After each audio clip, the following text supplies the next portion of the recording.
En premier lieu, avec Céline, on voudrait vous remercier chaleureusement de votre accueil.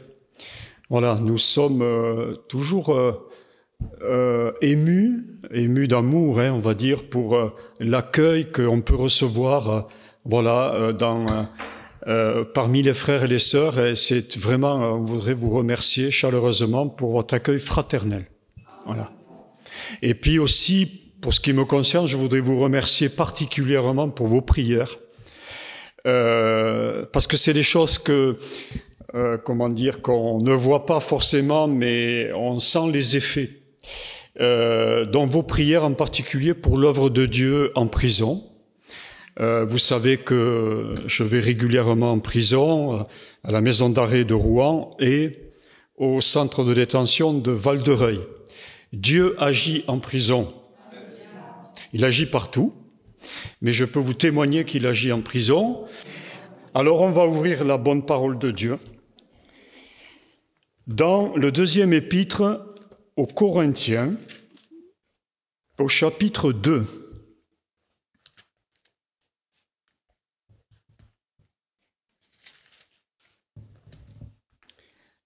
Verset 14, donc 2 Corinthiens, chapitre 2, versets 14 à 16. Grâce soit rendue à Dieu qui nous fait toujours triompher en Christ et qui répand par nous, en tout lieu, l'odeur de sa connaissance. Nous sommes en effet pour Dieu la bonne odeur de Christ, parmi ceux qui sont sauvés et parmi ceux qui périssent. Aux uns, une odeur de mort, donnant la mort, aux autres, une odeur de vie, donnant la vie. Et qui est suffisant pour ces choses? Car nous ne falsifions point la parole de Dieu, comme font plusieurs, mais c'est avec sincérité, mais c'est de la part de Dieu que nous parlons en Christ devant Dieu. Et puis au verset 3, versets 5 et 6, on va prendre plusieurs versets. Ce n'est pas à dire que nous soyons par nous-mêmes capables de concevoir quelque chose comme venant de nous-mêmes. Notre capacité, au contraire, vient de Dieu. Il nous a aussi rendus capables d'être ministres d'une nouvelle alliance, non de la lettre, mais de l'esprit, car la lettre tue, mais l'esprit vivifie. Verset 18. Lorsque les cœurs se convertissent au Seigneur, le voile est ôté. Or, le Seigneur, c'est l'Esprit. Et là où est l'Esprit du Seigneur, là est la liberté. Nous tous, qui, le visage découvert, contemplons comme dans un miroir la gloire du Seigneur, nous sommes transformés en la même image de gloire en gloire, comme par le Seigneur, l'Esprit.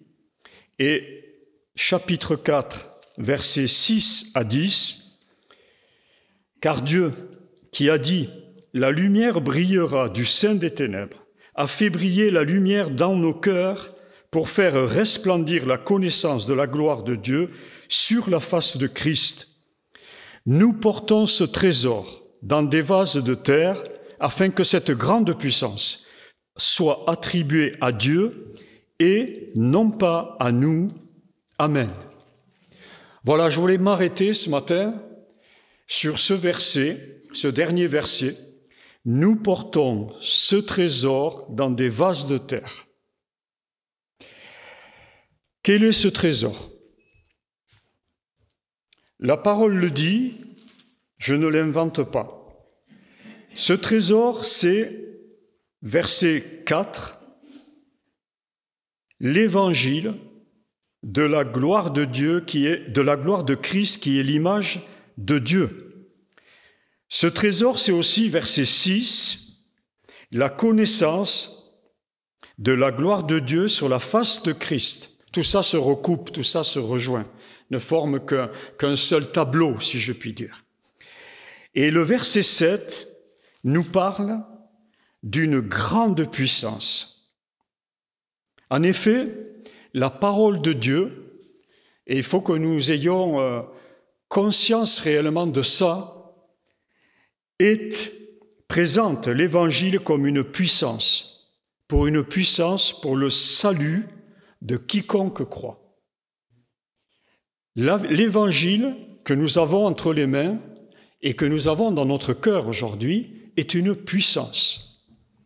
Mais cette puissance ne vient en aucun cas de nous, de nos mérites, de nos capacités.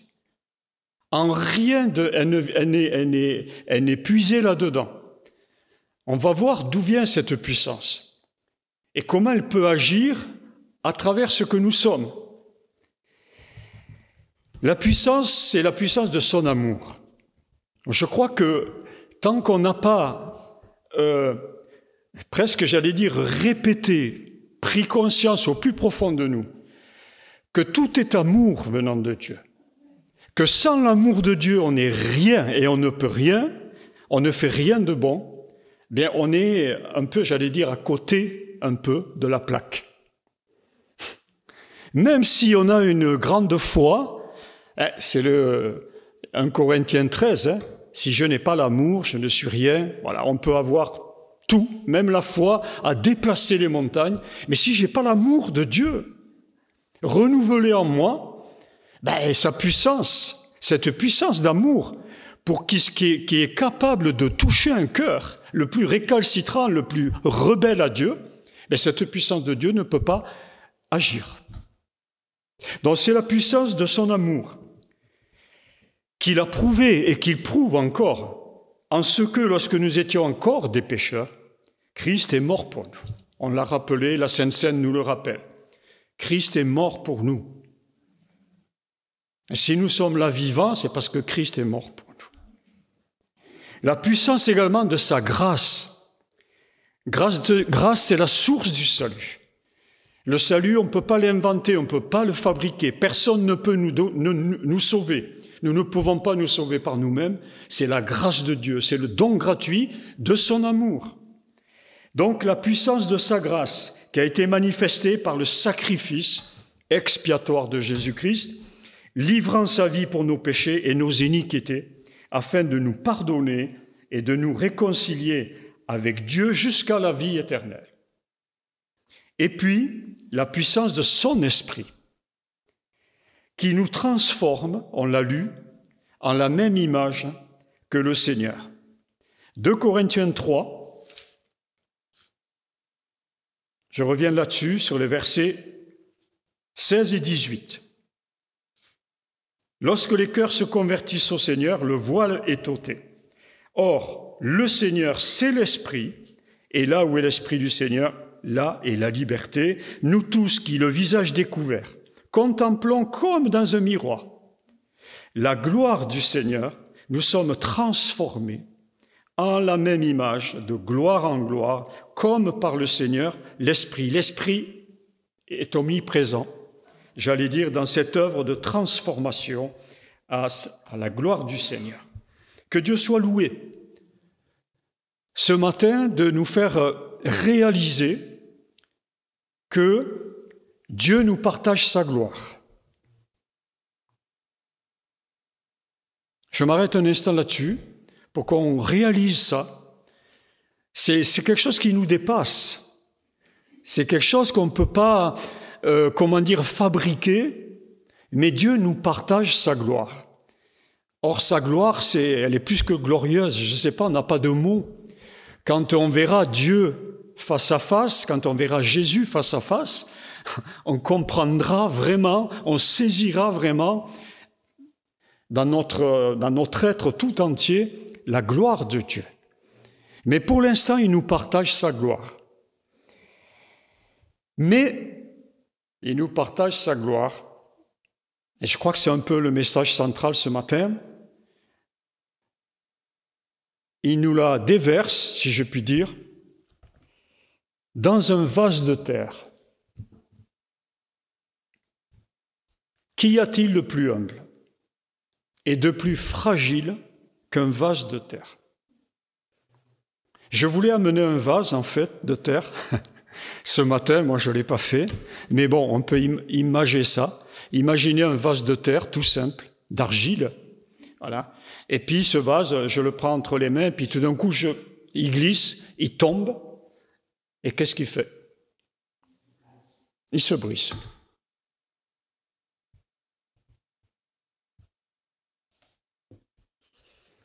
La terre nous rappelle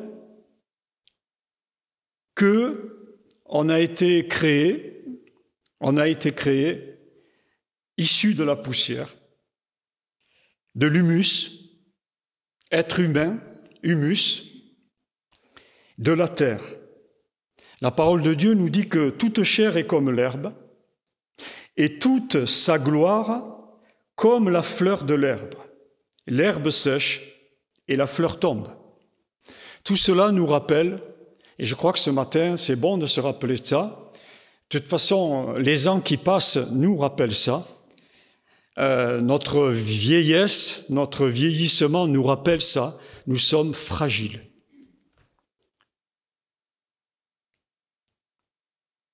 Je sais que la chair n'aime pas trop entendre ça. Nous sommes faibles. Alors tout à l'heure, on a parlé de puissance. Vous voyez, il y a comme un grand écart. Il y a la puissance et la gloire de Dieu d'un côté, et puis il y a la faiblesse, la fragilité de l'autre côté de l'être humain que nous sommes. Il faut accepter ça. Et de toute façon, je crois que les aléas de la vie nous apprennent à un moment ou à un autre, par différentes épreuves, que nous sommes des êtres fragiles, faibles, entre les mains de Dieu.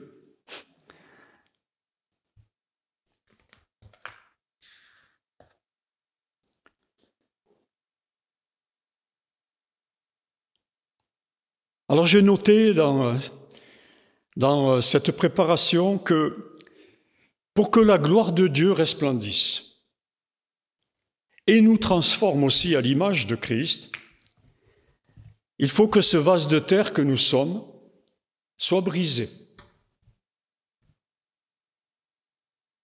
Jésus lui-même n'a-t-il pas été brisé dans sa chair? Oui, nous savons que Jésus, nous avons pris la Sainte Seine, nous avons pris le pain, nous rappelant que Jésus a été meurtri, il a été brisé dans sa chair. Il a versé son sang également pour donner sa vie. Et je voudrais ce matin, pour que on saisisse mieux la nécessité du brisement et que dans ce processus de brisement, Dieu peut répandre sa puissance et faire éclater sa gloire, prendre deux récits dans la parole de Dieu, le premier dans l'Ancien Testament, le deuxième dans le Nouveau Testament. Le premier, c'est dans le Juge, le livre des Juges, au chapitre 6. Alors, je vous laisse chercher pour ceux qui ont la parole écrite.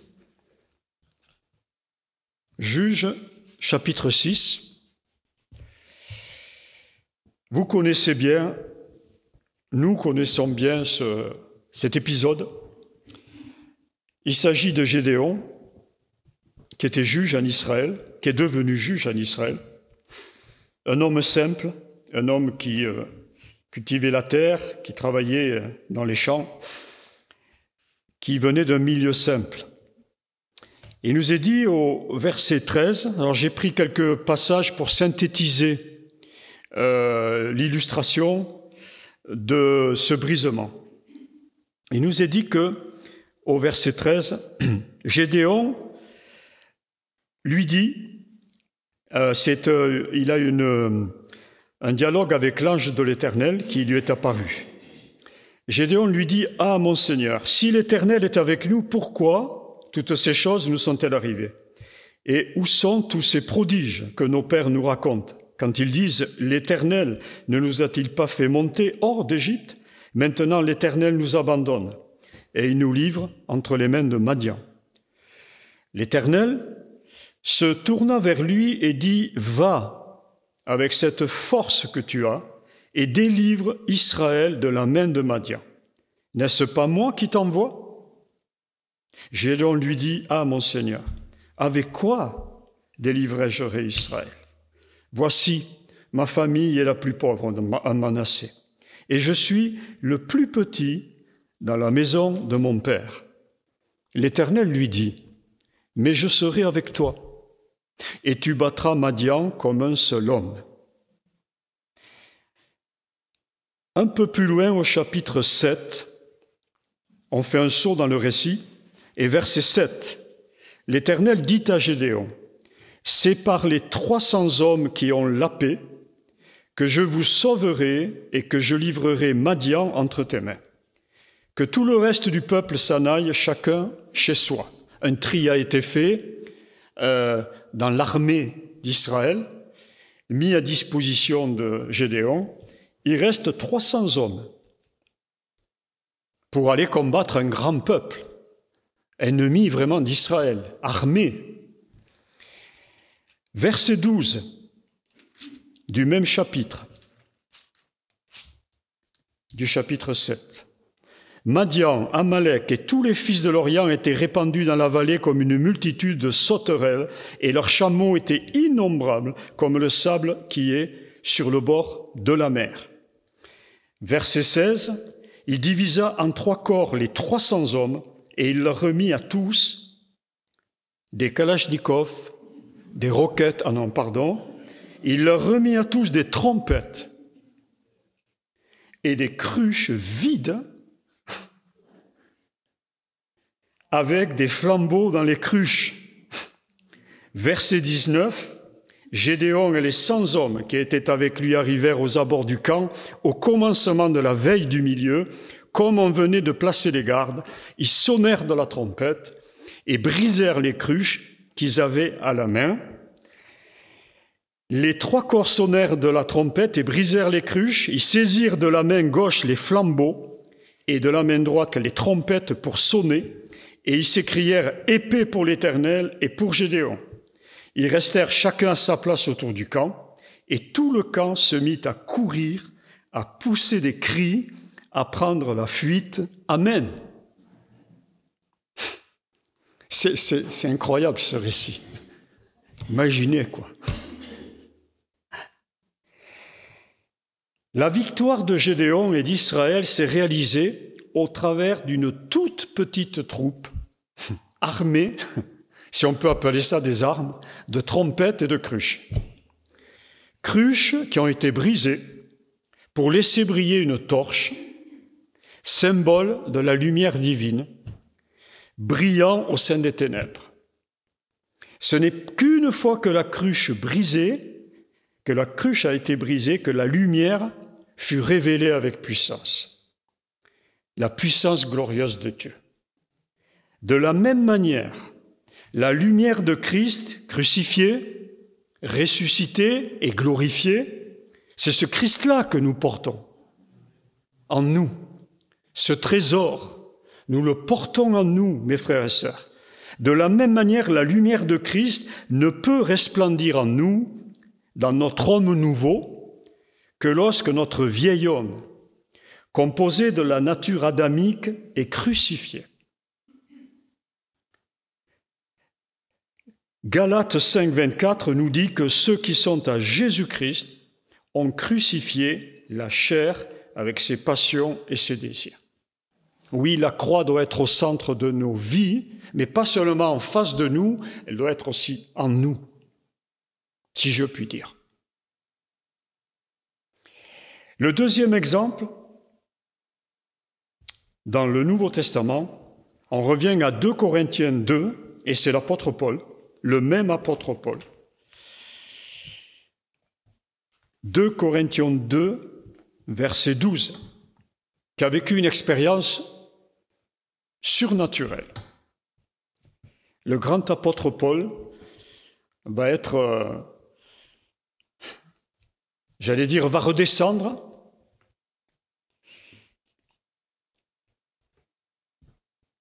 de là où il était monté. 2 Corinthiens 12, versets 2 à 10. Je connais un homme en Christ qui fut il y a 14 ans, ravi jusqu'au 3e ciel. Si ce fut dans son corps, je ne sais. Si ce fut hors de son corps, je ne sais. Dieu le sait. Vous voyez déjà l'expérience qu'il a pu vivre. Ça le dépasse complètement. Et je sais que cet homme, si ce fut dans son corps ou sans son corps, je ne sais, Dieu le sait, fut enlevé dans le paradis et qu'il entendit des paroles ineffables qu'il n'est pas permis à un homme d'exprimer.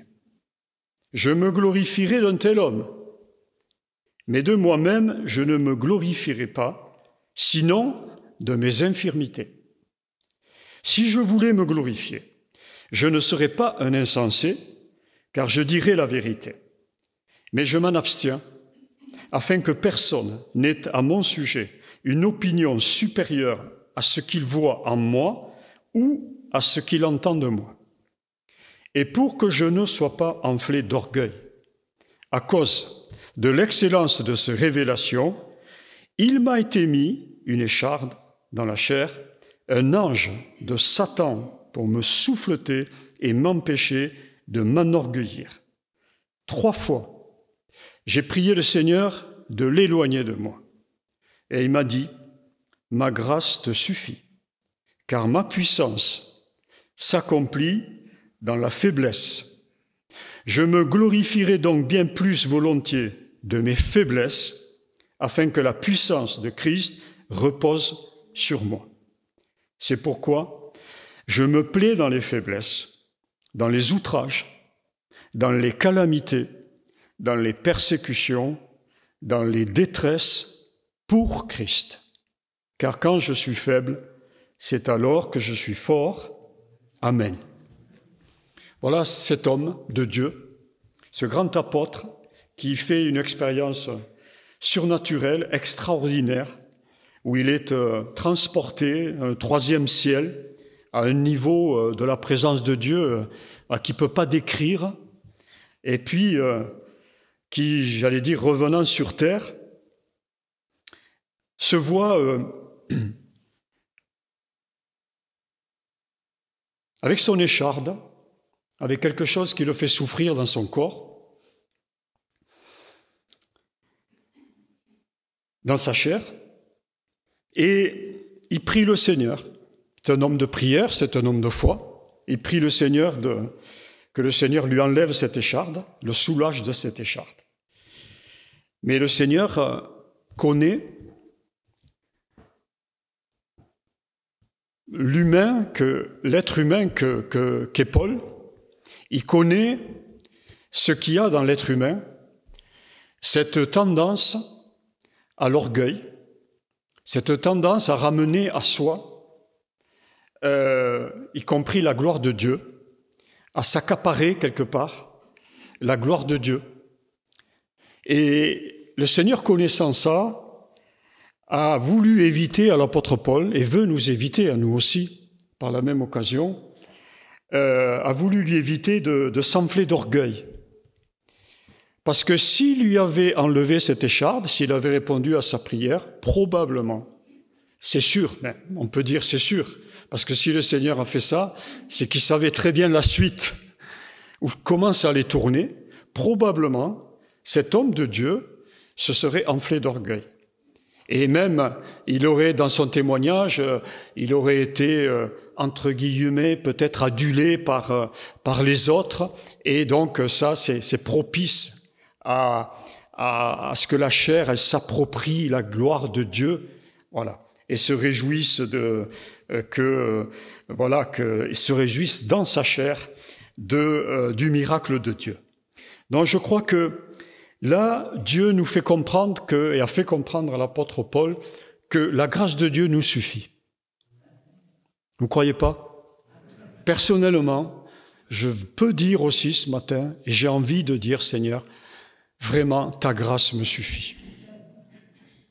Ça me suffit, Seigneur. Je ne demande rien, Seigneur, pour moi, rien. Ta grâce, tu m'as sauvé. Christ vit en moi.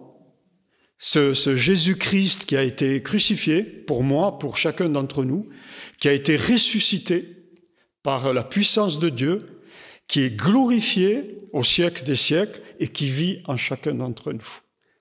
Oui, Seigneur, ta grâce me suffit. Et si je dois garder, et je garde, une écharde, Seigneur, je ne vous dirai pas l'écharde que j'ai, mais j'ai une écharde aussi dans ma chair. Voilà. Des fois, c'est des choses, on tient ça secret. Voilà. J'ai demandé, moi aussi, au Seigneur de m'en délivrer, de m'en guérir. Mais il m'a soulagé. Il a répondu d'une certaine manière à ma prière, mais il m'a laissé l'écharde. Je sais aujourd'hui que je vivrai avec cette écharde jusqu'à la fin de mes jours terrestres. Donc, je sais que grâce à cette écharde, je me sens faible. Je touche chaque jour ma faiblesse humaine, charnelle. Et je rends grâce à Dieu pour ça. Parce que finalement, grâce aussi à certaines infirmités qu'on peut avoir, à certaines faiblesses, à certaines peut-être même maladies, à certaines, certaines épreuves que nous avons, eh bien, la grâce de Dieu peut agir plus en nous encore que si ce n'était pas le cas. Je crois que ce matin, on peut remercier le Seigneur pour nos infirmités.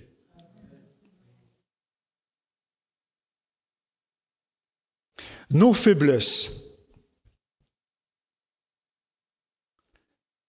Notre chair qui vieillit et qui s'en va vers la mort. Mais pour la gloire de Dieu. Parce qu'à travers cette mort, c'est Dieu qui se glorifie. À travers nos faiblesses, Dieu peut se glorifier. À travers nos infirmités, Dieu peut se glorifier également, comme il l'a fait avec l'apôtre Paul. Alors retenons ce matin cette parole. Quand je suis faible, c'est alors que je suis fort. Je me glorifie de mes infirmités et de mes faiblesses. Et puis en réponse à ça, cette parole qu'on peut s'approprier, que Paul a reçue directement de la part de Dieu, mais qu'on peut recevoir nous aussi, ma grâce te suffit. Ma grâce te suffit. Oui, ta grâce nous suffit, Seigneur. Merci pour ta grâce. Ce don gratuit de ton amour, de ta puissance, don gratuit de ton esprit, de la puissance de ton esprit en nous.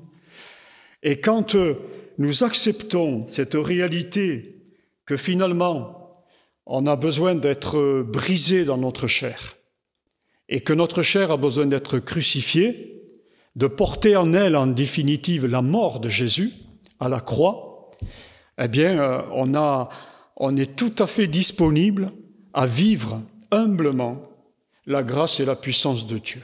Et le tout pour sa gloire. L'apôtre Paul disant, afin que je ne sois pas glorifié, afin que je ne me glorifie pas. Toute la gloire est pour Dieu. L'être humain a cette tendance, l'être humain charnel, de nature adamique, le vieil homme a toujours cette tendance à s'accaparer des choses. Pour soi, pour nous, pour quelque part être vu, être pris en considération. Parce que parfois, il faut le reconnaître, on manque d'amour. On a besoin d'être renouvelé dans l'amour de Dieu pour qu'on vive les choses, j'allais dire humblement, au juste niveau, qu'on ne cherche pas même à être aimé. On est aimé déjà. Dieu nous a aimés le premier.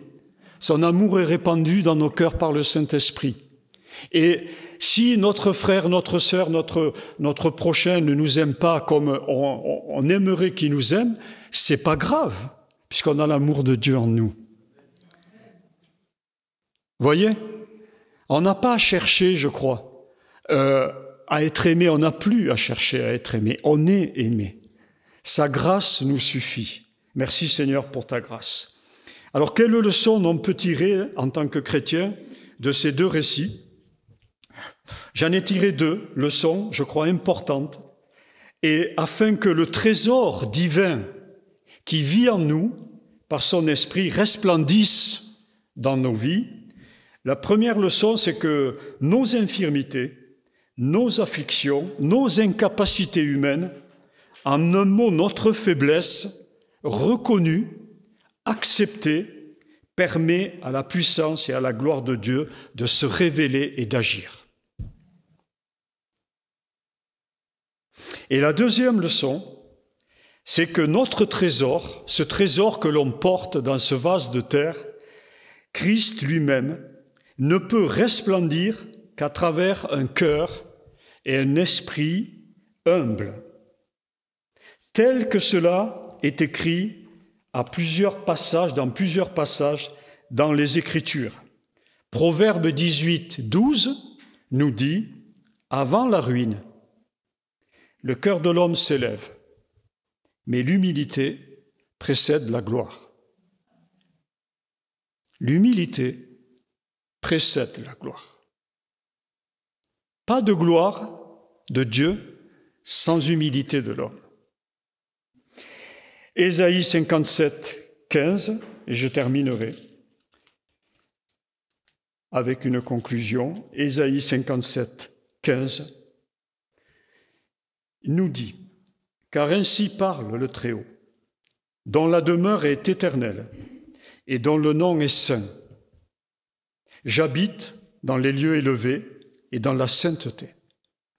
Mais je suis avec l'homme contrit et humilié, afin de ranimer les esprits humiliés, afin de ranimer les cœurs contrits. Amen. Amen, Seigneur. » Alors, en conclusion, je dirais que nous, chrétiens, nés de nouveau, qui portons le trésor de l'Évangile et de la connaissance de la gloire de Dieu, dans ce vase de terre qui est notre corps, désirons être vidés de nous-mêmes, de notre ego, pour être remplis du Saint-Esprit, qui est la présence de Dieu. Et laissons, parce que c'est un processus, on a ce désir d'être rempli de l'Esprit, et c'est bien d'avoir ce désir d'être rempli de l'Esprit, mais pour moi, il y a un principe, j'allais dire presque élémentaire, on ne peut être rempli que si on est vide, vidé. Sinon, il y a un mélange qui se fait, vous voyez, mais ce n'est pas un mélange, j'allais dire, pur. Pour être rempli, il faut accepter d'être vidé. Et puis, laissons le divin potier, laissons-le façonner un vase comme il lui plaît de le faire. C'est lui, le divin potier. Nous ne sommes qu'un vase. Il nous fait la grâce. Il nous fait la grâce, il nous a donné la vie. Et il nous a racheté à grand prix. Aujourd'hui, nous sommes ce vase qui portons ce trésor, mais c'est lui qui nous façonne de gloire en gloire, jusqu'au bout. Laissons-le nous façonner, afin que, et c'est 2 Timothée 2, 21, qui nous dit que, à ce moment-là, peut-être, on peut devenir un vase d'honneur, sanctifié, utile à son maître, et propre à toute bonne œuvre. Que le Seigneur soit glorifié. Amen. Seigneur, merci. Merci parce que ce matin, tu nous fais prendre conscience et tu nous fais réaliser que dans ce corps, dans cette chair, Seigneur, nous sommes fragiles, faibles. Et que néanmoins, dans ce corps, dans ce vase de terre, tu as, Seigneur, décidé de nous remplir de toi, de vivre pleinement dans ce corps, Seigneur, par ton esprit, de nous amener aussi à désirer, Seigneur, à faire ta volonté et à te laisser nous façonner, pour que nous soyons transformés à ton image de gloire en gloire. Seigneur, merci, parce que nous comprenons qu'il n'y a pas de capacité en nous-mêmes pour que, Seigneur, tu sois vu, pour que tu sois, Seigneur, répandu à travers nos vies. Merci parce que tout nous vient de toi. Seigneur, tu as tout donné pour nous, tu t'es livré pour nous, tu as, Seigneur, répandu et tu répands par le Saint-Esprit ton amour dans nos cœurs. Seigneur, nous ne sommes qu'un vase de terre, un vase fragile. Seigneur, un vase qui a besoin en plus d'être brisé de tout ce qui peut encore faire obstacle à cette vie nouvelle, Seigneur, à cette vie glorieuse de l'Esprit.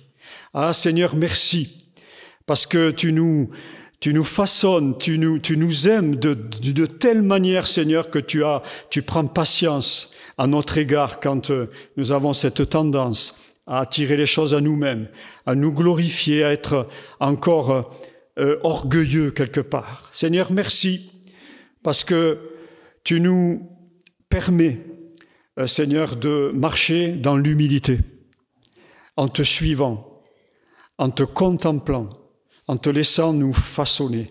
Oui, à toi la gloire ce matin, encore, Seigneur. À toi l'honneur, Seigneur. À toi, Seigneur, la reconnaissance, l'adoration, Seigneur, pour les siècles des siècles. Tu nous as, Seigneur, sauvés pour l'éternité. Nous sommes en marche, Seigneur, pour aller à ta rencontre, Seigneur, merci. Et voulons nous préparer, parce que nous savons que les temps sont courts. Nous voulons nous préparer sans cesse, Seigneur, à être enlevés par toi, à te rejoindre, Seigneur. Mais en attendant aussi, Seigneur, nous avons conscience que dans ce trésor, dans ce vase que tu façonnes, Seigneur, tu répands le trésor de l'Évangile, la bonne odeur de Christ, Seigneur, et qui a besoin d'être répandu autour de nous, Seigneur, pour que d'autres âmes, Seigneur, te rencontrent, d'autres âmes se donnent à toi et que tu les sauves pour l'éternité. Merci. Merci, Seigneur, pour ta parole. Elle est vraiment la vérité, elle est ce pain de vie qui nous donne l'élan, qui nous donne la force, qui nous donne la vitalité, Seigneur, aux uns comme aux autres. Seigneur, une vitalité qui ne vient pas de nous. Ah, Seigneur, merci pour la vie. Merci pour la vie renouvelée. Merci pour la sainteté également, Seigneur. À toi toute la gloire, encore et toujours. Amen et amen, Seigneur.